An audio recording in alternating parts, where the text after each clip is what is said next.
Hello. So ellipse chapter continue करते हैं। Next topic है नॉर्मल्स। तो for every tangent there must be a normal. तो हर टेंजेंट के लिए एक नॉर्मल आती है।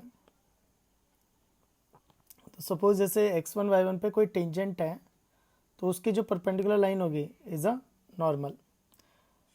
तो उसके जो परपेंडिकुलर लाइन होगी उसको बोलेंगे नॉर्मल। तो ये अगर देखें तो ये टेंजेंट है और जिसको देखेंगे तो ये नॉर्मल है। तो पॉइंट है x1 y1। तो नॉर्मल की इक्वेशन क्या होगी? एलिप्स अपना standard x square upon a square plus y square upon b square is equal to 1। तो टेंजेंट की इक्वेशन कितनी आई थी? x1 upon a square plus y1 upon b square is equal to 1। मैं tangent की equation क्यों लिख रहा हूँ? क्योंकि मैं इससे स्लोप निकाल सकता हूँ। तो अगर मेरे पास एक बार स्लोप ऑफ टेंजेंट आ जाएगा तो मैं स्लोप ऑफ नॉर्मल निकाल सकता हूँ। कैसे? स्लोप ऑफ नॉर्मल होगा नेगेटिव रेसिप्रोकल ऑफ टेंजेंट, और पॉइंट अपने पास x1 y1 है ही, तो इसलिए मुझे ये ज़रूरत थी। तो इसको पहले y is equal to m x plus c की फॉर्मेट में लिखेंगे। तो y1 upon b square is equal to minus x1 x upon a square plus 1। फिर y का कोफिशिएंट 1 बनाएंगे तो minus b square x1 x upon a square y1 plus b square upon y1। तो ये हो जाएगा स्लोप। तो ये स्लोप ऑफ टेंजेंट आ जाएगा। तो स्लोप ऑफ टेंजेंट आ गया minus b square x1 upon a square y1। तो स्लोप ऑफ नॉर्मल क्या होगा? Negative reciprocal. तो a square y1 upon b square x1। तो नॉर्मल की इक्वेशन क्या आएगी? x1 y1 पे नॉर्मल की इक्वेशन होगी y minus y1 is equal to slope into x minus x1। तो इसको ब्रेक करेंगे तो y minus y1 is equal to a square y1 upon b square x1 into x minus a square y1 x1 upon b square x1। तो इसको simplify करते हैं तो x1 cancel हो जाएगा। तो x और y के टर्म एक तरफ ले लो। तो a square y1 x upon b square x1 minus y। तो मैंने इसको लेफ्ट में लिया और इसको राइट में लूँगा तो y1 minus a square y1 upon b square. फिर a square x upon x1 मैंने बी स्क्वायर से मल्टीप्लाई और y1 से डिवाइड किया। बी स्क्वायर से मल्टीप्लाई और y1 से डिवाइड किया तो a square x upon x1 minus b square y upon y1 is equal to ये आएगा b square minus a square. Okay. So एक छोटी सी मिस्टेक हुई है। तो मिस्टेक क्या हुआ है कि ये जब लेफ़्ट में गया था तो माइनस आएगा और y जो था वो प्लस था। ठीक है। तो ये माइनस है और ये प्लस है। अब इसको माइनस से मल्टीप्लाई कर दो तो a square x upon x1 minus b square y upon y1 is equal to a square minus b square. This is the equation of normal. तो ये नॉर्मल की इक्वेशन है और इसको बोलते हैं कार्टेशियन फॉर्म, क्योंकि ये x1 y1 के टर्म्स में। तो यहाँ पर x1 को ए कॉस थीटा और y1 को b साइन थीटा रख दो तो ये हो जाएगी पैरामेट्रिक फॉर्म। तो a x upon cos theta minus b y upon sine theta is equal to a square minus b square. तुम्हें ये कई जगह इस तरह का भी दिखेगा ए स्क्वायर ई स्क्वायर। तुम्हें ये कभी कभी ए स्क्वायर ई स्क्वायर भी दिखेगा, क्योंकि a square e square is equal to a square minus b square. तो ये कभी कभी तुम्हें ए स्क्वायर ई स्क्वायर भी दिखेगा। तो you can also write a x upon cos theta minus b y upon sine theta is equal to a square e square. तो this is also, तो इसको बोलते हैं पैरामेट्रिक फॉर्म। तो एक कार्टेशियन फॉर्म हो गई, एक पैरामेट्रिक फॉर्म हो गई, एक स्लोप फॉर्म निकालते हैं। तो स्लोप फॉर्म थोड़ी सी अलग है। तो स्लोप फॉर्म बहुत अलग है। स्लोप फॉर्म का फंडा क्या होता है? वो एम के टर्म्स में होगी और y is equal to m x plus c होगा। तो ठीक है, तो y is equal to m x तो ठीक है, तो व्हाट इज c?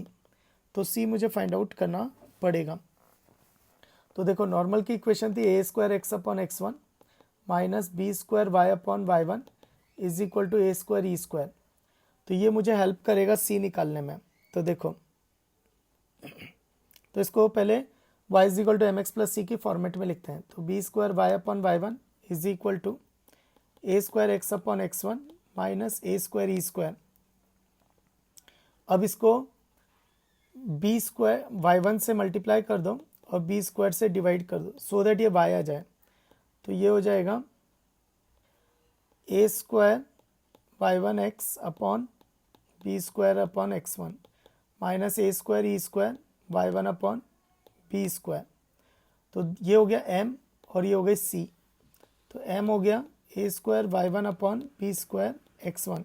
अब मुझे भी c भी m के टर्म्स में चाहिए, तो minus a square E y1 upon b square. तो मुझे y1 की वैल्यू निकालनी पड़ेगी, तो x1 y1 lie on the ellipse, वो फुट ऑफ नॉर्मल है ना, तो इलिप्स पे लाई करेगा, तो लाई ऑन द इलिप्स। तो ये इलिप्स को सेटिस्फाई करेंगे, तो x1 square upon a square plus y1 square upon b square is equal to 1। अब मुझे चाहिए y1 m के टर्म्स में, तो y1 m के टर्म्स में चाहिए, तो यहाँ से x1 निकालेंगे, तो x1 आएगा, तो यहाँ से x1 आ जाएगा, यहाँ से a square y1 upon b square m, और इस x1 को इसमें पुट कर देंगे, तो ये हो जाएगा a raise to 4 y1 square upon a square b raise to 4 m square plus y1 square upon b square is equal to 1। तो y1 स्क्वायर कॉमन आ गया, तो अंदर बचेगा a square upon b raise to 4 m square plus 1 upon b square is equal to 1। तो y1 square is equal to b square b raise to 4 m square upon root over, root नहीं आएगा, upon a square plus b square m square. तो y1 की value आ जाएगी plus minus b square m upon a square plus b square m square का square root.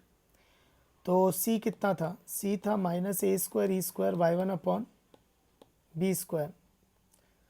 तो c था minus a square e square y1 upon b square. अब y1 को इसमें सब्सटीट्यूट कर दो, तो ये हो जाएगा plus minus a square e square b square m upon root over b square root over a square plus b square m square. Next, तो बी स्क्वायर कैंसिल हो गया, और ए स्क्वायर ई स्क्वायर को लिख सकते हैं a square minus b square. तो c is equal to plus minus a square minus b square m upon root over a square plus b square m square. तो normal का equation slope form में, तो वो आ जाएगा y is equal to m x plus c. तो plus minus a square minus b square m upon root over a square plus b square into M square. Next, तो ये हो गई normal form of slope form of normal. तो ये हो गई slope form of normal. तो हमने लोगों ने तीनों देख ली equation, cartesian form, parametric form और स्लोप फॉर्म नॉर्मल की इक्वेशन। अब एक और चीज़ है, अगर मान लो ये नॉर्मल कोई h, k से पास कर रही है, तो ये m की बाई क्वाड्रेटिक बनेगी, इसका मतलब है m की 4 वैल्यूज़ आएंगी। इसका ये मतलब है कि एक पॉइंट से ज़्यादा 4 नॉर्मल जा सकती हैं। तो एक पॉइंट से ज़्यादा 4 नॉर्मल जा सकती हैं। तो मतलब ये एक नॉर्मल हो गई, फिर ये एक नॉर्मल हो गई, फिर कोई एक और नॉर्मल आ जाएंगे। तो ऐसे 4 नॉर्मल पॉसिबल हैं। डायग्राम थोड़े गलत हो सकते हैं, पर ये बोलना ये चाहता है कि ऐसे 4 नॉर्मल होंगी। तो डायग्राम थोड़ा गलत होगा, पर ये बोलना ये चाह रहा है कि 4 नॉर्मल पॉसिबल है। तो 1 2 3 और 4। तो ये कोई पॉइंट है h, k, तो उससे 4 नॉर्मल m1 m2 m3 और m4 है। तो इससे रिमार्क ये बना कि एलिप्स में एक पॉइंट से ज़्यादा 4 नॉर्मल जा सकती हैं।